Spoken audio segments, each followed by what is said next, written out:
इस कहानी को सुनकर आप अपने जीवन में कई बदलाव ला सकते हो। बहुत समय पहले की बात है।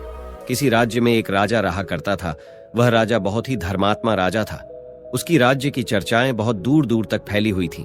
उस राजा का पुत्र था जिसकी उम्र कुछ ज्यादा नहीं थी, 12 या 13 वर्ष होगी। वह राजकुमार बड़ा ही सुंदर था। राजा उसकी शादी कर देता है। जब राजा ने उसकी शादी की तो राजकुमार उस वक्त मात्र 14 वर्ष का था। तभी उसकी शादी कर दी गई थी और राजा अब बूढ़ा हो चुका था। एक दिन राजा ने सोचा कि अपने राजकुमार को अब राजा बना देते हैं, क्योंकि उस राजकुमार ने कई शादियां की थीं और पहले के राजाओं में यही नियम था कि राजा जितनी चाहे उतनी शादी कर सकता था। वह राजा अपने पुत्र राजकुमार को राजा बना देता है। उसकी शादी हो चुकी थी और एक नहीं बल्कि राजकुमार की 7 शादी हो चुकी थी। वह राजकुमार जो कि राजा बना था, अपनी पढ़ाई लिखाई फिर भी कर रहा था। वह रोज गुरुकुल पढ़ने के लिए जाया करता था और एक दिन की बात है, जब वह राजकुमार पढ़ने के लिए विद्यालय जा रहा था तो रास्ते में उसे एक पनिहारी मिली। वह पनिहारिन भी बहुत सुंदर थी। उस पनिहारिन ने राजकुमार से पूछा कि हे राजा, आप रोज कहाँ जाते हैं? राजकुमार कहता है कि मैं रोज पढ़ने के लिए, विद्या ग्रहण करने के लिए अपने गुरु के पास जाता हूँ। तो वो कहती है, ये तो अच्छी बात है, लेकिन ये बताइए, आपने त्रिया चरित्र पढ़ा है? राजकुमार कहता है कि नहीं, मैंने यह कभी नहीं पढ़ा है। फिर पनिहारिन कहती है कि आप त्रिया चरित्र अवश्य पढ़ो। राजकुमार कहता है कि यह त्रिया चरित्र क्या होता है? पनिहारी ने कहा कि आप यह बात अपने गुरु से जाकर पूछना और त्रिया चरित्र को अवश्य ही पढ़ना। राजकुमार कहता है कि मैं आज ही जाऊंगा और अपने गुरु से जाकर पूछ लूंगा कि आपने मुझे त्रिया चरित्र क्यों नहीं पढ़ाया। इतनी बात कहने के बाद वह राजकुमार वहां से चल देता है। वो पनिहारिन की बात सुनकर वह राजकुमार गुस्से में था। उसकी आंखें लाल थीं। वो अपने गुरु के पास जाकर प्रणाम करता है। गुरुजी ने पूछा कि बेटा, क्या हुआ? आज तुम क्रोध में दिखाई दे रहे हो और तुम्हारी आंखें लाल क्यों हैं? क्या बात है, मुझे बताओ। राजकुमार ने क्रोध में जवाब दिया कि गुरुदेव, आपने मुझे त्रिया चरित्र क्यों नहीं पढ़ाया? यह बात आपने क्यों छुपाई? त्रिया चरित्र के बारे में मुझे बताया क्यों नहीं? गुरु कहते हैं, बेटा, तुम त्रिया चरित्र नहीं पढ़ पाओगे, क्योंकि त्रिया चरित्र पढ़ना खतरे से खाली नहीं होता है और जब तुम त्रिया चरित्र पढ़ोगे तो उसमें तुम्हारी जान भी जा सकती है। राजकुमार कहता है कि गुरुदेव, आप इसकी चिंता न करें, अपनी रक्षा हम स्वयं कर लेंगे। आप केवल मुझे त्रिया चरित्र पढ़ाइए। गुरुदेव कहते हैं कि ठीक है, अब तुमने हट कर ही ली, तो अब हम तुम्हें त्रिया चरित्र पढ़ाते हैं। त्रिया चरित्र पढ़ते पढ़ते राजकुमार को 1 साल हो गए और जब 1 वर्ष हो गया तो गुरु ने कहा कि बेटा, अब तुम्हारी पढ़ाई पूरी हो चुकी है। अब तुम घर जा सकते हो और आराम से अपने राज्य को चला सकते हो। अब तुम्हें यहाँ आने की कोई आवश्यकता नहीं है। राजकुमार कहता है, ठीक है गुरुदेव। राजकुमार जैसे ही जाने को होता है, गुरुदेव उसे रोक लेते हैं और कहते हैं, बेटा, मैं तुम्हें एक ऐसा यंत्र देता हूँ, या जब तुम इसे अपने कानों में लगाओगे तो कोई भी तुम्हें पहचान नहीं पाएगा और तुम उसे पहचान लोगे। राजकुमार वह यंत्र अपने हाथों में ले लेता है और गुरु ने कहा, तुम इस यंत्र को ले जाओ और रात के 12 बजे आज ही के रात में अपने महल से निकल करके जंगल की तरफ जाना और पूर्व दिशा की ओर जाना। और जब तुम पूर्व दिशा की ओर जाओ तो ये यंत्र अपने कानों में लगा लेना और वहीं पर खड़ा हो जाना। वो राजकुमार कहता है कि ठीक है, ऐसा ही करूंगा। फिर राजकुमार गुरुकुल से महल की ओर चल देता है और जब रात के 12 बज जाते हैं और उस राजकुमार की 7 पत्नियां सो जाती हैं, तब आधी रात के समय वह राजकुमार अपने हाथों में यंत्र लेकर महल से जंगल की तरफ चल देता है। राजा जंगल में पूर्व दिशा की ओर जाता है और वहां जाकर अपने कानों में यंत्र लगा लेता है और वहीं पर खड़ा हो जाता है। तो उसने क्या देखा कि वही पनिहारिन जो मुझे रास्ते में मिली थी, वही पनिहारिन एक थाली में खाना लेकर जंगल को जा रही है। वहां थोड़ी ही दूरी पर एक संत अपनी कुटिया में रहते थे। वह पनिहारिन संत के पास खाना लेकर जा रही थी। राजा ने देखा कि ये तो वही पनिहारिन है जिसने मुझसे कहा था कि त्रिया चरित्र की पढ़ाई पर हो। लेकिन पनिहारिन उस राजा को नहीं पहचान पाई, क्योंकि राजा के कानों में यंत्र लगा हुआ था। यंत्र लगने की वजह से राजा किसी को भी पहचान सकता था। राजा ने अपने मन में सोचा कि चलो उसके पीछे चलते हैं कि ये आधी रात को भोजन लेकर संत कुटिया की तरफ क्यों जा रही है, इसका क्या कारण है। वह राजा भी उसके पीछे पीछे छुपता हुआ चल दिया। अब वह पनिहारिन उस कुटिया में उस बाबा के वहां पहुंचती है। उस बाबा के पास जादू की पोटली थी और वो बाबा जादूगर था। राजा पीछे पीछे गया और वह छुप करके देख रहा था कि वह पनिहारिन औरत को बाबा क्या करेंगे। बाबा ने पनिहारिन से कहा, अरे पनिहारिन, पहले तो मुझे ये बता कि आज आने में इतनी देर कैसे लग गई। हाथ जोड़कर पनिहारिन कहने लगी कि महात्मा जी, मेरा विवाह हो चुका है और मेरे पति मुझे ले जाने के लिए आए हैं। हमें लेकर कल चले जाएंगे, इसीलिए हमें उन्हें सुलझाने में थोड़ी देर लग गई और यहाँ आने में भी देर हो गई। जब यह बात साधु ने सुनी कि इसका विवाह हो चुका है और इसका पति इसे लेने आया है, तो साधु कहता है कि पनिहारिन, इसका मतलब है कि तुम अपने पति के साथ जाना चाहती हो, तो हमारे पास क्यों आई हो। पनिहारिन कहती है कि मैं आपके बिना नहीं रह सकती हूँ, मैं आपके बिना नहीं जी सकती हूँ। तो साधु कहता है कि हे पनिहारिन, इसके लिए तुम्हें एक काम करना होगा। साधु एक बड़ा सा चाकू निकलता है और पनिहारिन से कहता है कि हे पनिहारिन, जाओ अपने पति के गर्दन काट कर यहाँ लेकर आ जाओ। अपने उस पति को मार दो जो हमारे और तुम्हारे बीच में दरार बन रहा है, तब मैं तुम्हें रख लूंगा, तुमसे विवाह करूंगा, तुम्हें अपनी पत्नी बनाऊंगा। बिना कुछ सोचे समझे वो चाकू को ले लेती है और दौड़ते हुए अपने घर जाती है और उसका पति सो रहा था। वहां जाकर अपने पति की गर्दन काट देती है और उसकी गर्दन को लेकर साधु के पास आती है और जो राजकुमार थे उसके पीछे पीछे उसका सारा कारनामा देख रहे थे। जब साधु ने देखा कि अपने पति को मार करके उसकी गर्दन यहाँ लेकर आई है, साधु को बहुत गुस्सा आया और उसने उसे लात मारी और कहा, भाग जाओ यहाँ से। जब तू अपने पति की नहीं हो सकी, जिसके साथ तूने 7 फेरे लिए, तो तू मेरी क्या होगी। जल्दी भाग जाओ यहाँ से। अगर तुम मेरे पास दोबारा आई तो मैं तुझे जीवित नहीं छोड़ूंगा। साधु की यह बात सुनकर उस पनिहारिन को ऐसा लगा जैसे उसके पैरों तले जमीन खिसक गई हो। फिर भी अपने पति की कटी हुई गर्दन घर लेकर के आई और उसकी गर्दन जोड़ देती है और वहीं बैठ जाती है। और इधर जैसे ही सवेरा हुआ, अपने पति के पास बैठकर रोने लगती है और चिल्लाने लगती है। कहती है, देखो देखो, किसी ने मेरे पति की हत्या कर दी। लेकिन रात में उस पनिहारिन का सारा कारनामा राजकुमार देख चुका था।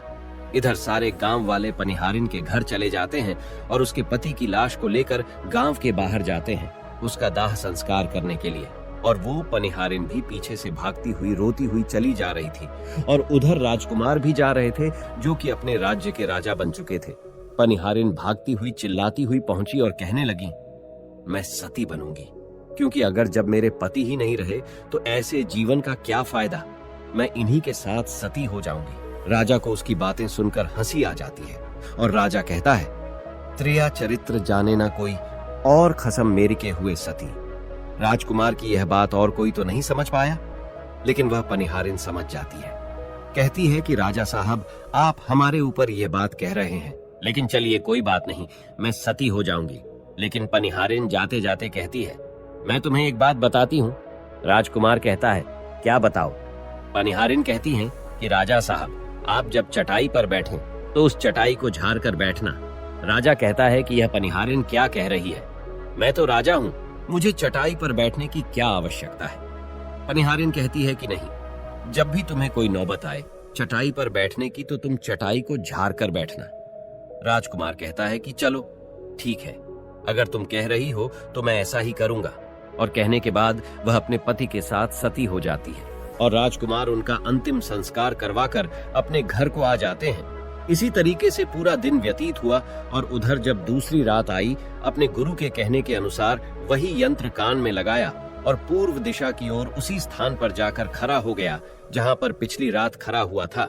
दूसरी रात को राजकुमार ने क्या देखा, उसकी 7 पत्नियां भोजन की थाली अपने अपने हाथों में लेकर उसी साधु की कुटिया की तरफ जा रही हैं।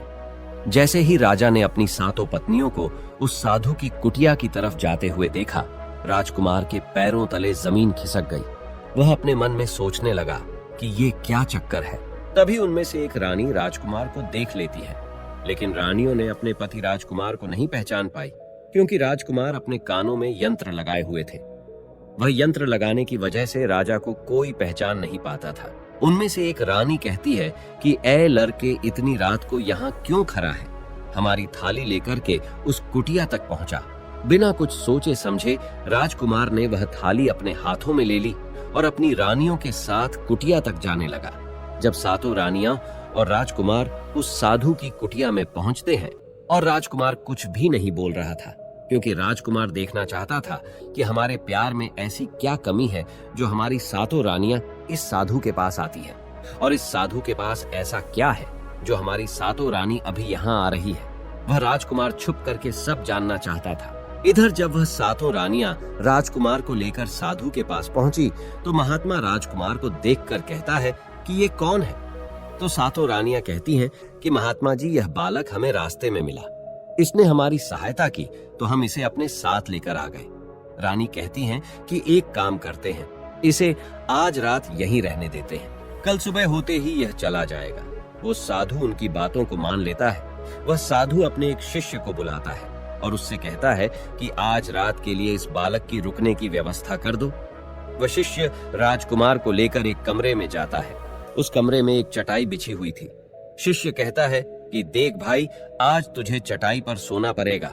वह शिष्य राजकुमार को इतना कहकर वहां से चला जाता है। राजकुमार उस कमरे में अकेला पड़ जाता है। अपने मन में सोचता है कि आज तो नौबत आ ही गई चटाई पर सोने की। राजा कहता है, चलिए कोई बात नहीं, आज की रात हम चटाई पर ही गुजार लेंगे। राजकुमार जैसे ही चटाई पर बैठने ही वाला था, उसे पनिहारिन की बात याद आ गई।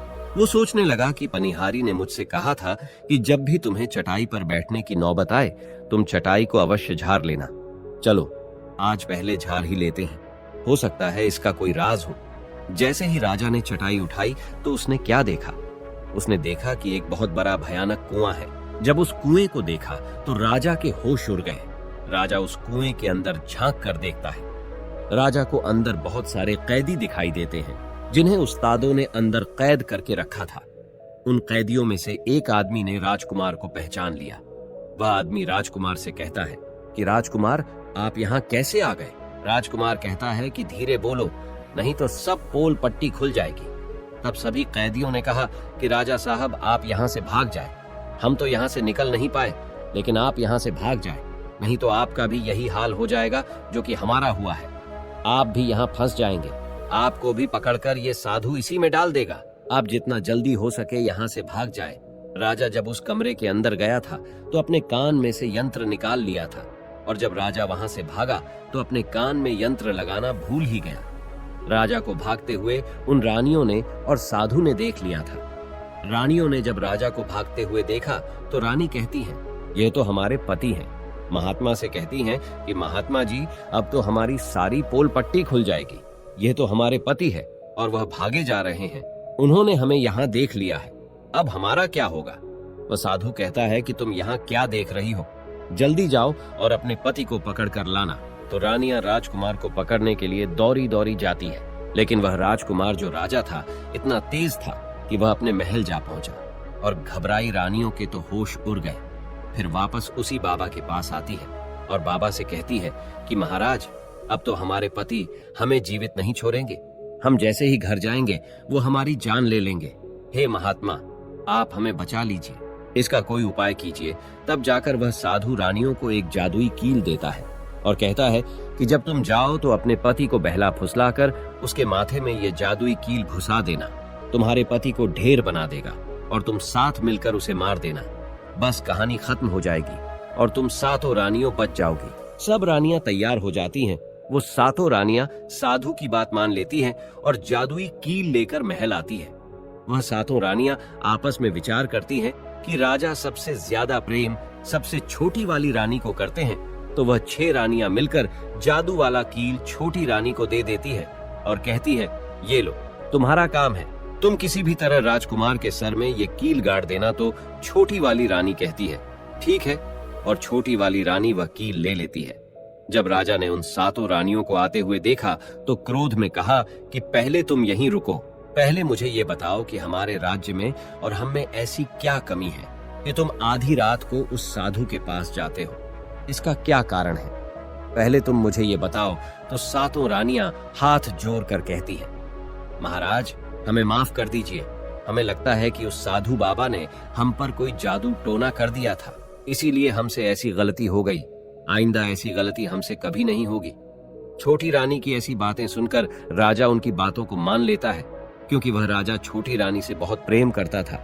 वह राजा भी सोचने लगता है कि शायद उस बाबा ने ही इन पर कोई जादू टोना किया होगा और अपनी 7 पत्नियों को माफ कर देता है और कहता है, ठीक है, तुम अपने कमरे में चली जाओ। सबसे छोटी रानी, जिससे राजकुमार बहुत प्रेम करता था, वह राजकुमार को खाना खिलाती है और राजकुमार को सुला देती है। जब वह राजा सो गया तो वह 6 रानियां भी वहीं आ जाती हैं। सबसे छोटी रानी जो थी वह जादुई कील निकालती है और राजा के सर में घुसा देती है।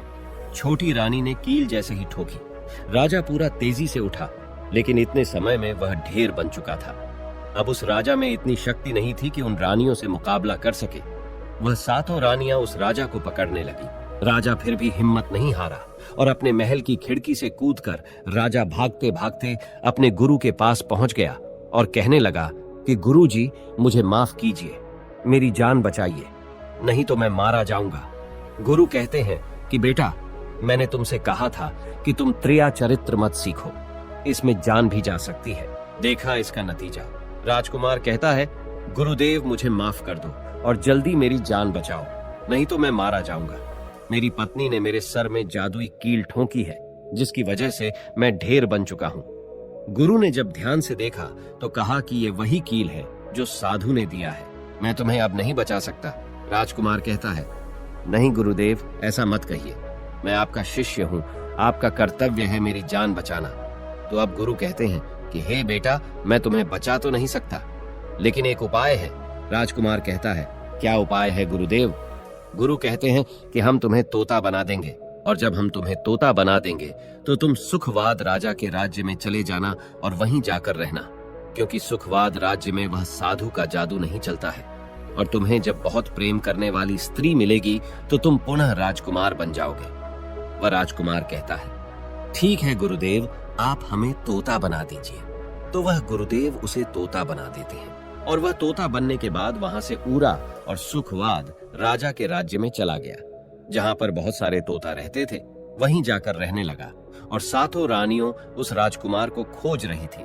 जब राजकुमार नहीं मिला तो फिर से उस बाबा के पास जाती है और कहती हैं कि बाबा जी, वह रात को राजा भाग चुका है, आप अपनी पोटली निकालिए और देखें कि वह कहाँ है। तो वह महात्मा अपना पोटली खोलता है और देखने लगता है कि वह राजकुमार तोता बनकर के सुखवाद राजा के राज्य में रह रहा है। वो साधु ये सारी बात रानियों को बताता है।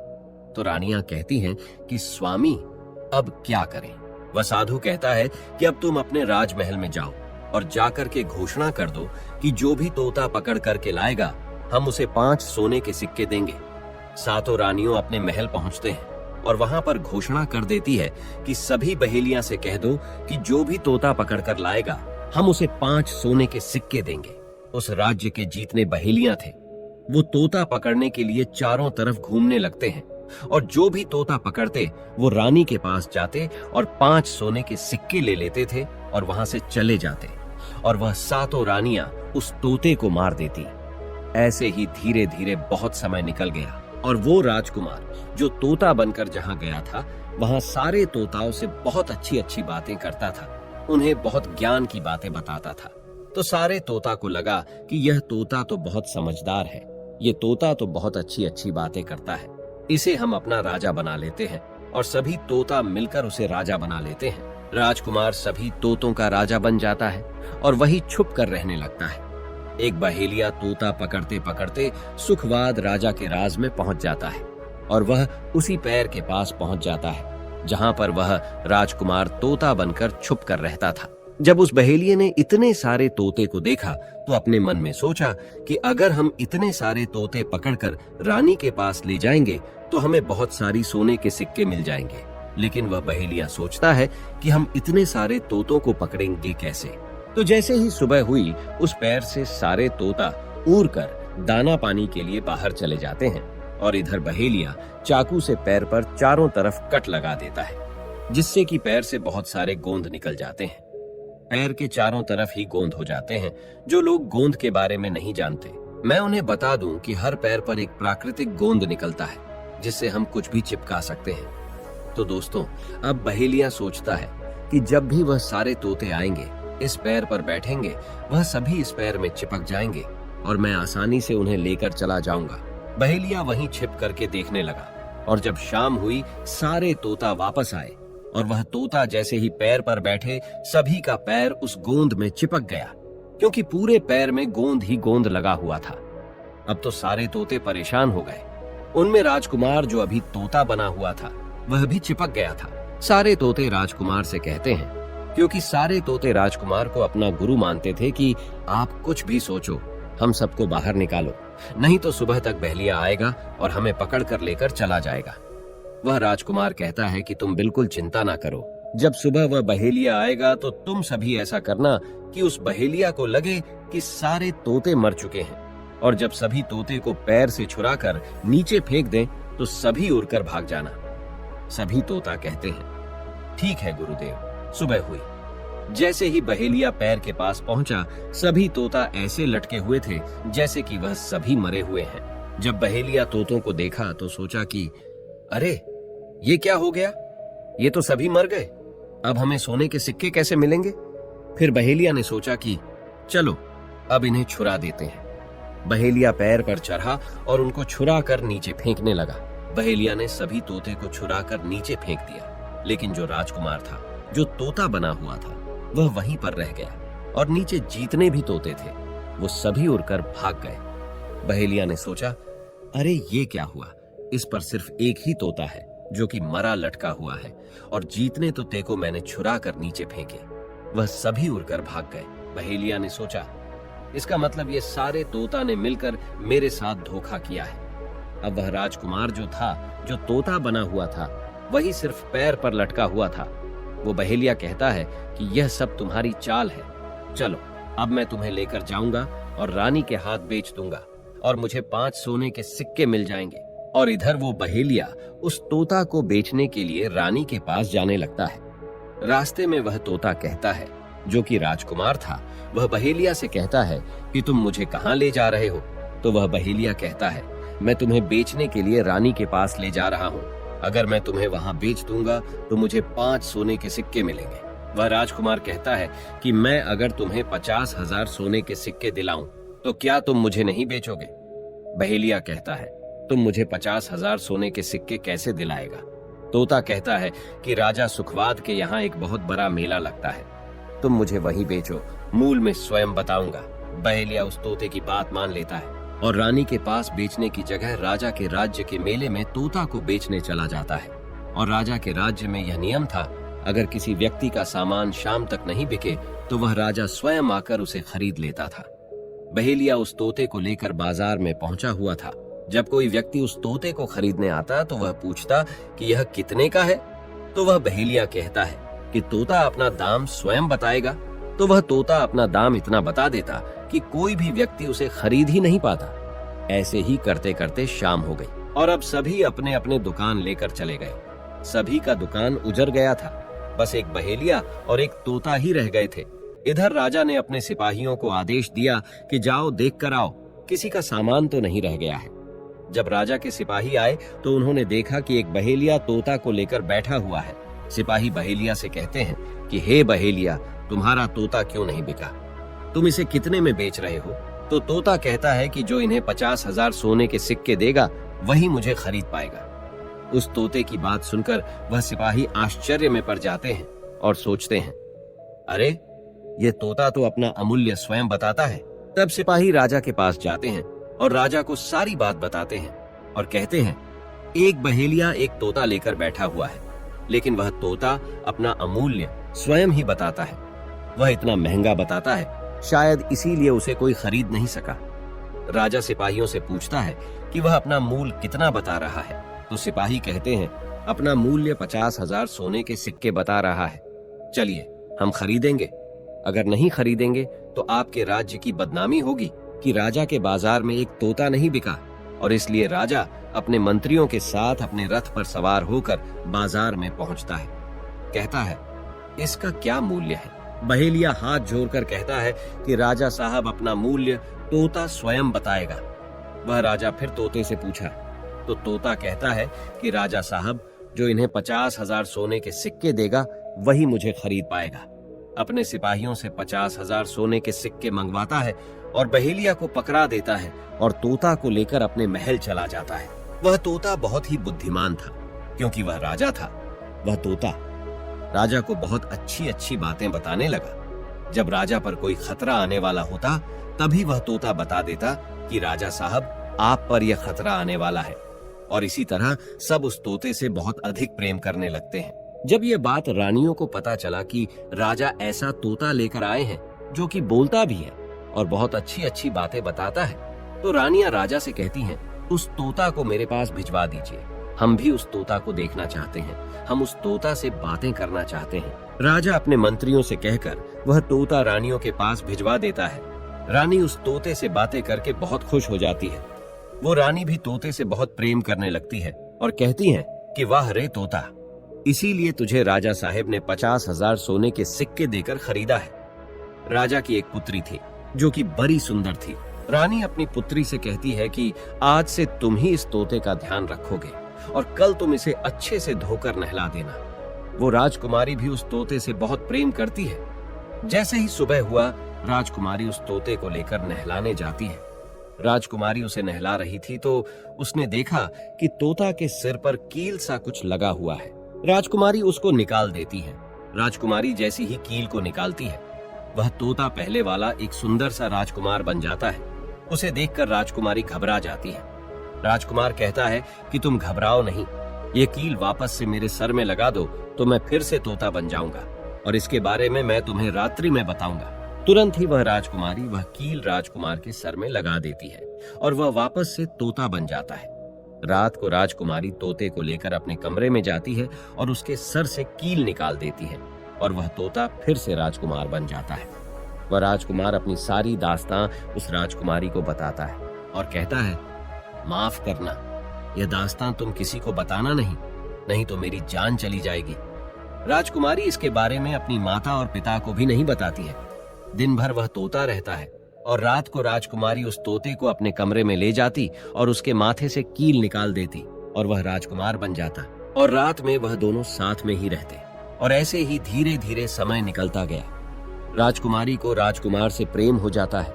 इधर क्या हुआ, जो राजकुमार की पत्नियां थीं, वह बहुत सारे तोते मरवा देती हैं, लेकिन जो राजकुमार तोता बना हुआ था वह उन्हें नहीं मिलता है और वे उसी साधु के पास जाती है और कहती है कि हे महात्मा, हमारे पति तो अभी तक हमें नहीं मिले, हम अब क्या करें, उन्हें कैसे मारें? वो साधु फिर से अपनी पोटली खोलता है और देखता है कि वह राजकुमार अभी तक तोता बन के राजा के घर में रह रहा है। वह साधु रानियों से कहता है कि तुम एक काम करो कि तुम नृत्य कला सीखो। हम सभी मिलकर उस राजा के घर नृत्य कला करने जाएंगे और जब राजा हम पर प्रसन्न हो जाएगा और हमें कुछ मांगने को कहेगा तो हम उस तोते को ही मांग लेंगे और फिर आसानी से उसे मार देंगे। धीरे धीरे समय बीता। साधु तबला बजाता और सातों रानी पूरी तरह से नृत्य कला सीख चुकी थी।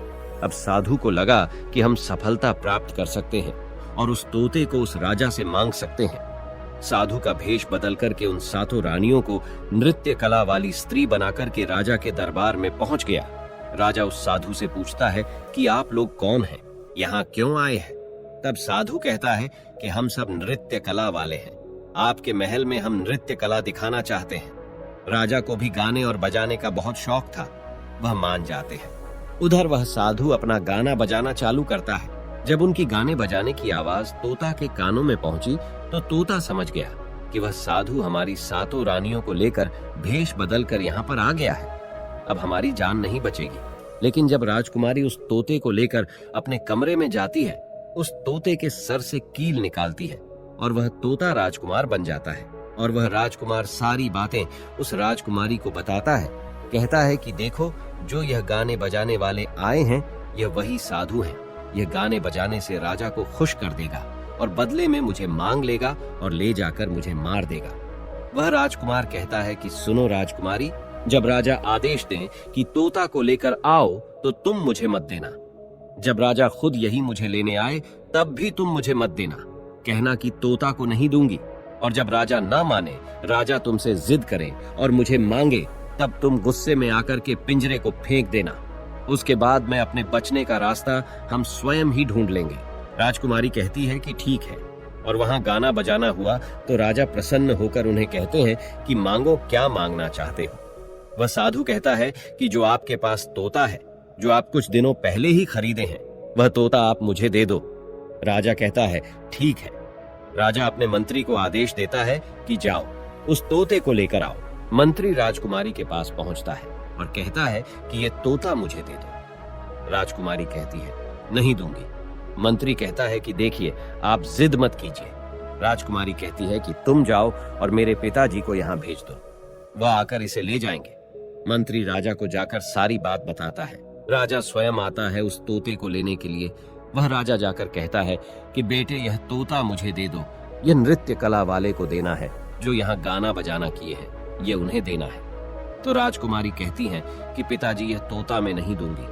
क्रोध में आकर राजा कहने लगा कि बेटी कैसी बातें कर रही हो, इसे देने का मैंने वादा किया है। जब राजकुमारी ने राजा को क्रोध में देखा तो राजकुमारी को भी गुस्सा आ गया और राजकुमारी गुस्से में पिंजरे को जमीन पर फेंक देती है। वह पिंजरा जैसे ही जमीन पर गिरा वह टूट गया और तोता जो था वो चावल का दाना बन गया। और जैसे ही साधु को ये बात पता चली, साधु भी तुरंत कबूतर बन जाता है और उस दाने को कबूतर झुकने लगता है। उसमें से जो एक दाना था बस वही राजकुमार था।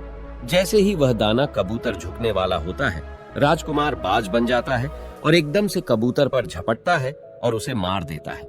इस तरह से उस साधु की मृत्यु हो जाती है। राजा यह सब देखकर आश्चर्यचकित हो जाता है। उस कबूतर को मारकर फिर से तोता बन जाता है और जो राजकुमारी थी उस तोते से कील निकाल देती है और वह फिर से पहले जैसा राजकुमार बन जाता है।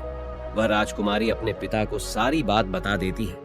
वह राजकुमार कहता है कि देखिए राजा साहब, मैं भी एक राजा हूँ और मैं आपकी बेटी से प्रेम करता हूँ और मैं उनसे शादी करना चाहता हूँ। वह राजा अपनी पुत्री से पूछता है कि बेटी क्या तुम इससे शादी करना चाहती हो? तो राजकुमारी कहती हैं कि पिताजी मैं इनसे प्रेम करती हूँ।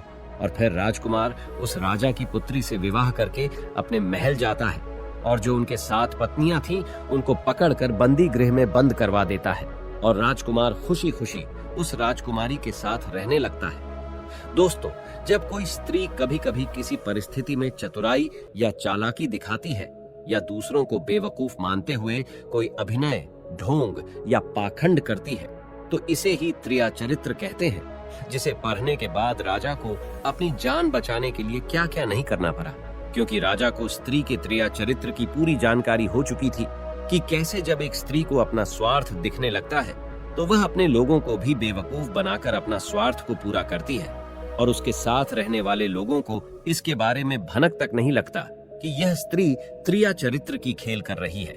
दोस्तों, आज के टाइम में हर दूसरा लोग त्रिया चरित्र कर रहा है जिसके अंदर थोड़ा सा भी स्वार्थ है।